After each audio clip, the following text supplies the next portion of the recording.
ఉమ్మడి ఖమ్మం జిల్లా మదిర పట్టణంలో నడి రోడ్డుపై హిజ్రాలు వీరంగం సృష్టించారు. నిన్న దీపావళి రోజున రోడ్డుపై వెళ్తున్న డీసీఎంను ఆపి డ్రైవర్పై విరుచుకుపడ్డారు. ఏకంగా 12 మంది హిజ్రాలు కలిసి డీసీఎం డ్రైవర్పై దాడి చేశారు. డ్రైవర్ క్యాబిన్ పైకి ఎక్కి బలవంతంగా బండి తాళాలు తీసుకోవడానికి ప్రయత్నించారు. దీంతో డ్రైవర్ వారిని అడ్డుకోలేక సైలెంట్ అయిపోయారు. ఇదే అదునుగా భావించి డ్రైవర్పై రెచ్చిపోయారు.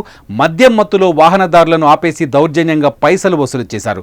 ఇవ్వని వారిపై దాడులకు తెగబడ్డారు. వీళ్ల దౌర్జన్యాన్ని చూస్తూ సామాన్యులు కూడా వాళ్ళ దగ్గరకు వెళ్ళలేకపోయారు. ప్రస్తుతం ఈ సంఘటనకు సంబంధించిన వీడియోస్ సోషల్ మీడియాలో వైరల్ అవుతున్నాయి.